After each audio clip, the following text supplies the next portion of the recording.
Ayatollah Khamenei's iron grip on power in Iran comes to an end. Ayatollah Ali Khamenei has been killed on the first day of massive US and Israeli airstrikes on Iran, US President Donald Trump has announced. The death of the 86-year-old ruler of the past 3 decades, one of the longest in the world, was later confirmed on Iranian state TV. Iran has had only 2 supreme leaders since the 1979 Islamic Revolution. It's an all-powerful office. The supreme leader is head of state and commander-in-chief of the armed forces, including the elite Revolutionary Guards. Khamenei is not quite a dictator, positioned in the middle of a complex web of competing power centers, able to veto any matter of public policy and hand-pick candidates for public office. Young Iranians have never experienced life without him in charge. State television has covered Khamenei's every move.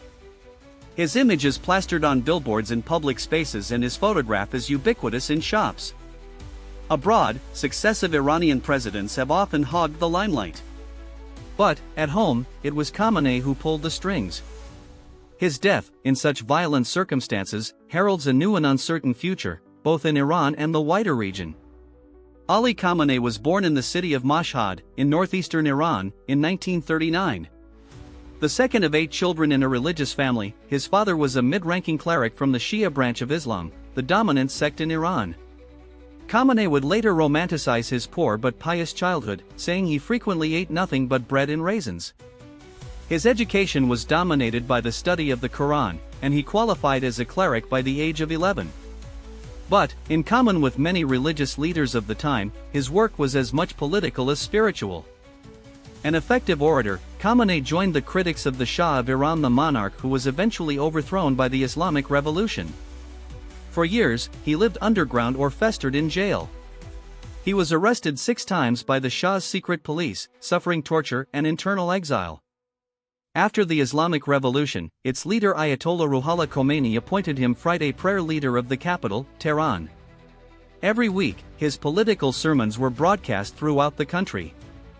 It firmly established Khamenei as part of the new leadership of the country. In the tumultuous first months after the revolution, a group of militant university students loyal to Khomeini occupied the U.S. embassy. Dozens of diplomats and embassy staff were taken hostage. Iran's revolutionary leaders, including Khamenei, supported the students, who were protesting against America's decision to give sanctuary to the deposed Shah. It helped destroy the Carter administration in the United States and set Iran on the anti-American and anti-Western path that came to define the revolution. The episode also marked the beginning of decades of international isolation for Iran. Shortly after the crisis, Khamenei was fortunate to survive an assassination attempt. In June 1981, a dissident group hid a bomb inside a tape recorder. It exploded as he delivered a lecture. He was badly injured. His lungs took months to recover, and he permanently lost the use of his right arm. Later that year, President Mashhad Ali Khamenei was assassinated and Khamenei stood in the ensuing election to succeed him in the largely ceremonial role. With Khomeini controlling who had the right to stand, the outcome was never in doubt. Khamenei won with 97% of the vote. His inaugural address set the tone for his presidency, with him condemning deviation, liberalism, and American-influenced leftists. Months earlier, the country's neighbor, Iraq, had invaded. Saddam Hussein, Iraq's president, feared that Khomeini's Islamic Revolution would spread abroad and undermine his own regime. It was a vicious and bloody war that lasted for 8 years, with hundreds of thousands of deaths on both sides. Khamenei spent months at a time on the front lines, where many of the commanders and soldiers he met and knew were killed.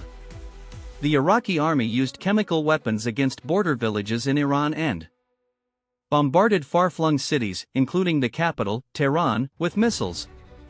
Iran, for its part, relied on human waves to break Iraqi lines, made up of devout youngsters, some barely of fighting age. There were huge casualties. The war solidified Khamenei's deep distrust of the US and the West, which had backed Saddam Hussein's invasion. In 1989, Khamenei was selected by the Assembly of Experts, a council of clerics, as the successor to Khomeini, who had died at the age of 86. The new supreme leader was chosen despite what was seen as a weak record of achievement in religious scholarship. "I am an individual with many faults and shortcomings and truly a minor seminarian," he admitted in his first speech in office. However, a responsibility has been placed on my shoulders, and I will use all my capabilities and all my faith in the Almighty in order to be able to bear this heavy responsibility.